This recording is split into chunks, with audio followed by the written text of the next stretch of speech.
जानकी जीवन स्मरण जय जय राम पार्वती पते हर हर महादेव पुंडलीक वरदा हरि विठ्ठल श्री अनंत कोटी ब्रह्मांड नायक राजाधिराज सच्चिदानंद सद्गुरु श्री ब्रह्मचैतन्य महाराज की जय. श्री महाराजांच्या हरिपाठ सेवेमध्ये कालपर्यंत आपण 18 अभंग पाहिले. आज 19वा अभंग पाहू. नाम संकीर्तन वैष्णवांची जोडी, पापे अनंत कोटी गेली त्यांची. अनंत जन्माचे तप एक नाम, सर्व मार्ग सुगम हरिपाठ. योग याग क्रिया धर्माधर्म माया, गेले ते विलया हरिपाठी. ज्ञानदेवी यज्ञ याग क्रिया धर्म, हरिवेण नेम नाही दुजा. मागच्या अभंगात विषय झाला की साधकाची पाप पुण्य सुख दुःख मान अपमान याच्यामध्ये सारखी ओढाताण होते. माऊली सांगतायत की जो वैष्णव आहे त्याला त्याचं साधनच सर्वस्व असतं. दिवसातील थोडा काळ ध्यान धारणा केली किंवा थोडे देवदर्शन घेतले, थोडा वेळ नामस्मरण केले म्हणजेच फक्त साधन आहे असं नाही आहे. साधन हे सर्वांगीण आहे. तो जीवनाचा फक्त एक भाग नसून संपूर्ण जीवन म्हणजेच खरं म्हणजे साधन आहे. मग त्याच्यामध्ये आपली कर्तव्यकर्मे आली, आपलं वाचन आलं, आपलं चिंतन मनन आलं. आपण घरात समाजात किंवा आपल्या कामाच्या ठिकाणी कसे वागतो वर्तन करतो, कशा पद्धतीची विचारसरणी ठेवतो, हे सगळं काही साधनामध्ये येतं. माऊली इथं शब्द वापरतात नामसंकीर्तन वैष्णवांची जोडी. हा जोडी शब्द महत्त्वाचा आहे इथे. आपण काय जोडतो आयुष्यामध्ये? आपण सर्वसामान्यतः पैसा जोडतो, नातेसंबंध जोडतो किंवा आपल्या देहाची काळजी घेऊन देहाची प्रकृती जोडतो. जोडणे म्हणजे जमा करणे किंवा भर घालणे. आपण या गोष्टींची जोड करतो. पण माऊली सांगतायत साधक किंवा खरा वैष्णव कसा असतो तर तो नामसंकीर्तनाची जोड करतो. नामसंकीर्तन म्हणजे मागच्याच अभंगात आपण पाहिलं की साधन या अर्थानं कीर्तन हा शब्द आलेला आहे. म्हणजेच नामसंकीर्तन या शब्दामधून माऊली सांगतात आपल्याला सद्गुरूंकडून मिळालेलं साधन, सद्गुरूंकडून मिळालेली उपासना, या उपासनेची जोड आपल्या जीवनाला पाहिजे. कारण जे काही आपण मिळवू, मग ते पैसा असेल किंवा नातेसंबंध असतील, हे सर्व काही नश्वरच आहे. अर्थात ते नश्वर आहे म्हणून न मिळवणे हा विवेक नव्हे, तर ते नश्वर आहे या जाणीवेमध्ये राहून विवेकाने वर्तन करणे हे खरं साधकाचं जीवन आहे. प्रत्यक्षात आपण तसं करत नाही. आपण आपली बायको मुले, आपलं घरदार, पैसा अडका यात आपलं माझेपण ठेवलेलं आहे. प्रत्येक गोष्टीला आपला मी आणि अहंकार अभिमान आपण जोडून ठेवलेला आहे. अगदी साधं उदाहरण सांगतो तुम्हाला. आपण आपल्या कारनं जात असतो. अर्थातच आजकाल ट्रॅफिक खूप आहे. ट्रॅफिकमध्ये आपली कार थांबलेली असते आणि आपली अपेक्षा नसताना कोणीतरी समोरून असा काही वेडावाकडा पास होतो की आपल्या संतापाचा पारा एकदम चढतो. जणू काही आता आपण त्या माणसाला जिवंत ठेवणारच नाही इतका चढतो. हा जो राग चढतो तो आपल्या अभिमानामुळेच चढतो. आपण आपल्या वस्तूंच्या ठिकाणी ठेवलेल्या माझेपणामुळेच चढतो. वस्तुतः कुणी मुद्दामून कुठली कृती केलेली असतेच असं नाही, पण आपल्या बाबतीत घडणाऱ्या कृती आपण आपल्या मनाला, आपल्या चित्ताला लावून घेतो. गाडी घेताना आपण महाराजांच्या कृपेने गाडी घेतली असं म्हणतो खरं, पण अनाहूतपणे त्या गाडीला कुणी धडकले किंवा कुणी घासून गेले किंवा अगदीच कुठे आपल्याच चुकीमुळे त्याला खरोटा उठला तर आपल्या चित्तात अस्वस्थता येते. का? जर महाराजांनीच दिली तर महाराजांच्या इच्छेनेच खरोटा आला असं आपण त्यावेळी म्हणत नाही. वस्तुतः आपल्याच मनातील इच्छांमुळे, कामनांमुळे आपण ती गाडी खरेदी केलेली असते. पण त्याला आपण महाराजांच्या कृपेचं नाव देतो. हे सगळे आपले खरं पाहता अज्ञानच आहे. महाराजांची कृपा जर कशात असेल तर ती फक्त नामाच्या अनुसंधानामध्ये आहे, साधनामध्ये आहे. कुठल्याही संतांचं खरं वास्तव्य हे त्यांच्या उपदेशामध्येच असतं, त्यांच्या शिकवणुकीमध्येच असतं. ग्रंथानाम दासबोध माझे स्वरूप स्वतः सिद्ध, असं समर्थ रामदास म्हणतातच. नाम हेच महाराजांचं खरं अस्तित्व आहे, तिथेच महाराजांचं वास्तव्य आहे. आणि नाम होणे हीच महाराजांची कृपा आणि हाच महाराजांचा अनुभव आहे. खरा जो वैष्णव आहे त्याच्या आयुष्यामध्ये अशा नामाची, अशा साधनाचीच जोड असते. इतर गोष्टींची जोड तो करून घेत नाही. म्हणजे तो घरदार करेल, पैसाही कमवेल, बायका मुलेही त्याला असतील, पण त्यामध्ये तो आसक्त नसेल. जर त्याने काही जोडलं असेल तर ते भगवंताचं नाम जोडलं असेल, सद्गुरूंकडून मिळालेलं साधन जोडलं असेल. आणि ही वैष्णवाची खरी खूण आहे, ही खऱ्या साधकाची खरी अशी खूण आहे. तीच माऊली पहिल्या ओळीत सांगतात की नाम संकीर्तन वैष्णवांची जोडी. अर्थातच साधन जनजतन करून ठेवलं, त्याचा देहभाव गळणे हे स्वाभाविक आहे. का बरं? महाराज एके ठिकाणी फार सुंदर उदाहरण देतात.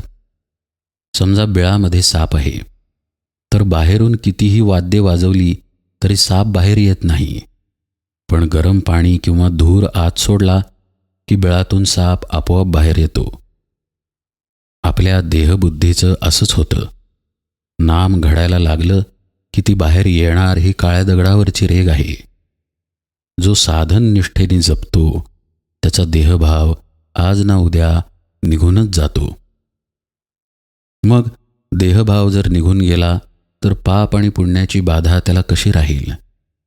माऊली पुढे तेच म्हणतात की पापे अनंत कोटी गेली त्याची. तो पाप पुण्यांच्या पलीकडे जातो. एक गोष्ट लक्षात घ्या, आपण देहरूपाने असल्याने आपल्याला कर्म हे अपरिहार्य आहे. कर्माशिवाय आपल्याला राहता येणार नाही. आणि कर्मांनाच आपण आसक्त असल्यामुळे, त्यातच आपला कर्तेभाव आपण चिकटवलेला असल्यामुळे पाप आणि पुण्य साहजिकच आपल्या मागे येते.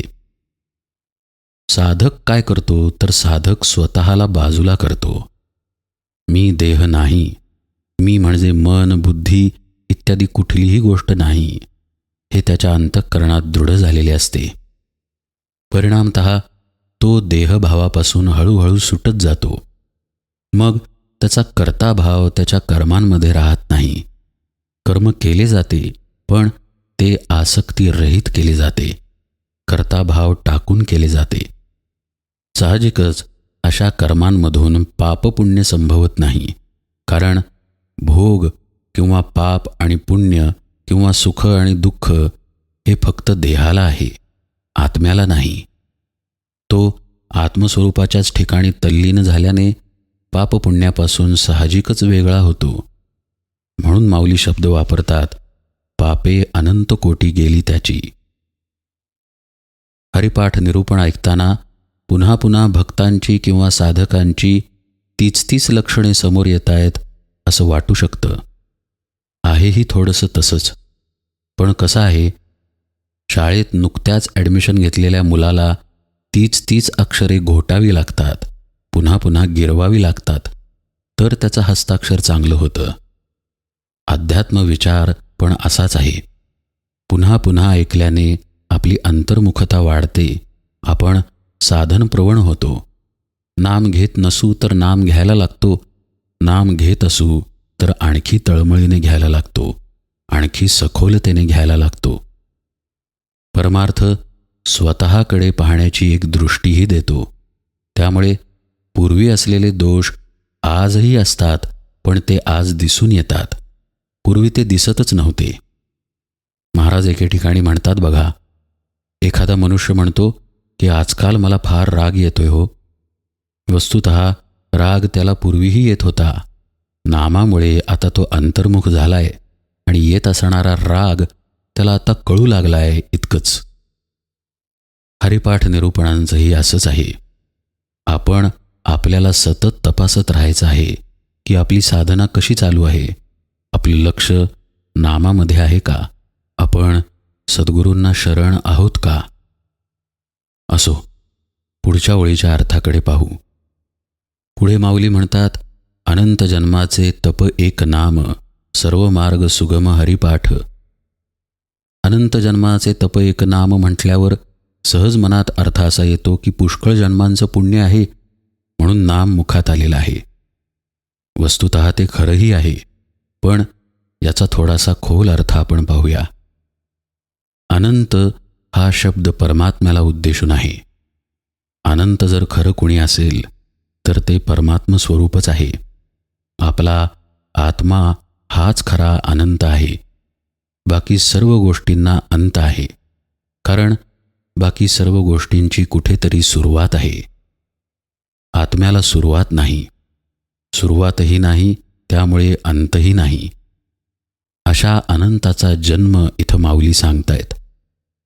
अनंताचा जन्म याचा अर्थच अनंताच्या जाणीवेत येणे. अहो, भगवंत आहेच की, पण आपल्याला कुठे भेटलाय? आपल्याला तर आपला देह भेटतो आणि आपला अहंकारच भेटतो. भगवंत कसा भेटणार? जेव्हा अहंकार मरतो तेव्हाच भगवंताचा जन्म होतो. जन्म होतो म्हणजे त्याची प्रचिती येते. माऊली अनंत जन्माचे म्हणतात, याचा अर्थच असा आहे की परमात्म्याचा जन्म झाला म्हणजेच परमात्मा आता प्रचितीला आला. तो होताच, पण तो प्रचितीच नव्हता. याचा अर्थच असा की आत्मसाक्षात्कार झाला, स्वरूपाची ओळख झाली. म्हणूनच माऊली म्हणतात, अनंत जन्माचे तप. तप जर काही असेल की ज्याच्यामुळे हा आत्मसाक्षात्कार झाला, हा अनंताचा जन्म झाला, तर ते भगवंताचं नाम आहे, असं माऊली सांगतायत.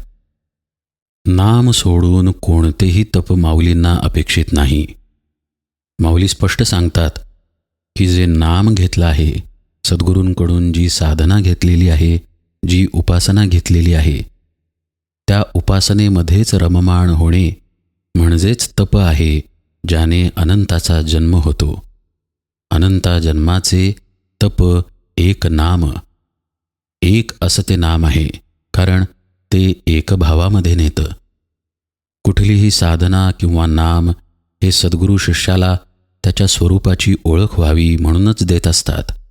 आणि स्वरूपाची ओळख होणे म्हणजेच तो जो आत्मा आहे तोच मी आहे याचा स्पष्ट अनुभव येणे. दोन काहीही नसून सगळं एकच आहे हे अनुभवणे, म्हणून ते एक नाम. आणि अशा एक नामाचं तप जे काय करतं तर अनंताचा जन्म करतं, साक्षात्कार पदरात टाकतं. माऊली पुढे म्हणतात, सर्व मार्ग सुगम हरिपाठ. अशा साधकाला सगळे मार्ग हे सुगमच आहेत, सोपे आहेत, कारण तो साधनामय झाल्याने त्याच्यामध्ये कुठलीच कृत्रिमता राहत नाही. सहजताच येते.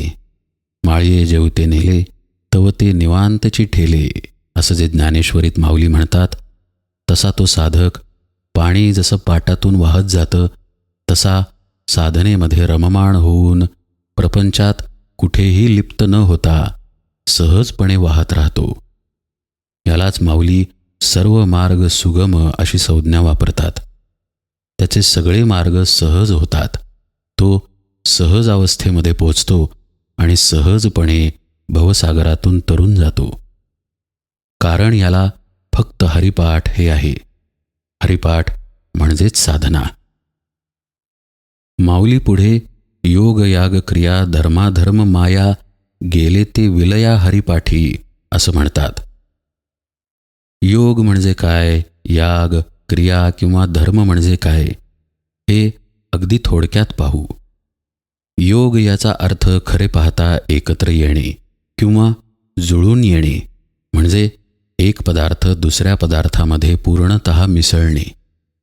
योग या शब्दाचा खरा अर्थ म्हणजे जीव शिवरूपच होणे.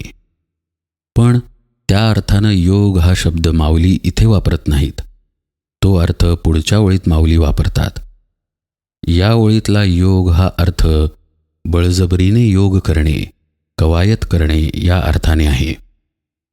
याग याचाही अर्थ निराळा आहे. यागाचा सूक्ष्म अर्थ असा आहे, आपल्या अहंकाराची आहुती देणे, आपल्या आत्मसूर्याच्या तेजामध्ये अहंकाराचे द्रव्य समर्पित करणे. पण हाही अर्थ माऊली पुढच्या ओळीत सांगतात.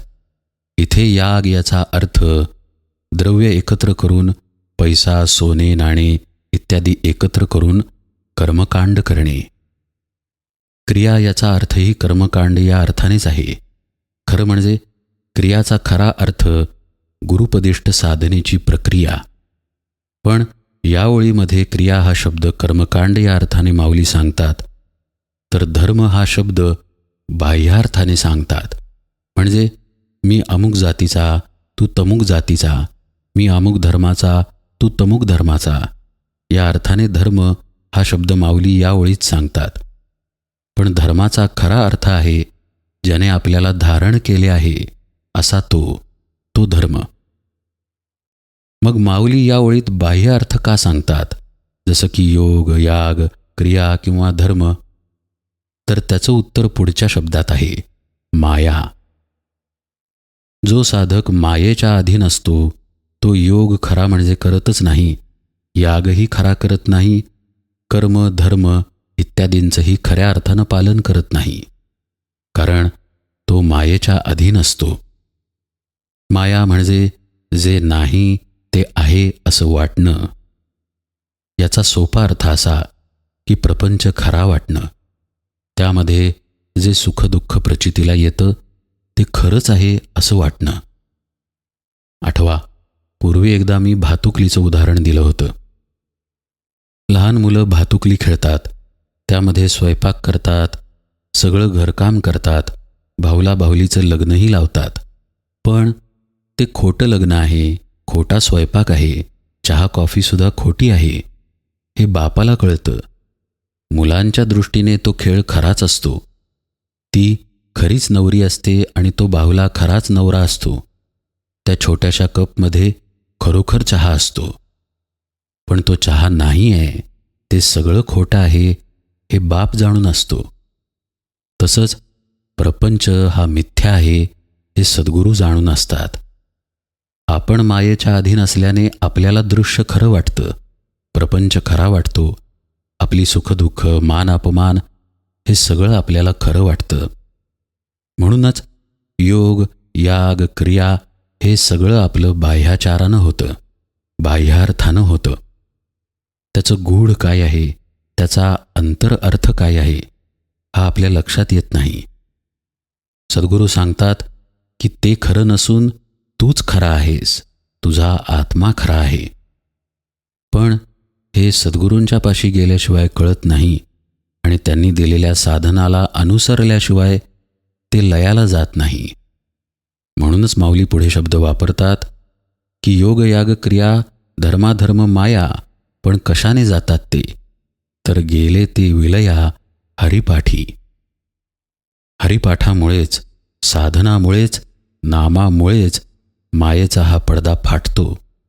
प्रपंच खोटा आहे हे स्पष्ट अनुभवाला येतं आणि मग मनुष्य त्यातून निरासक्त होतो आणि साधनेमध्ये खऱ्या अर्थाने पुढे जातो.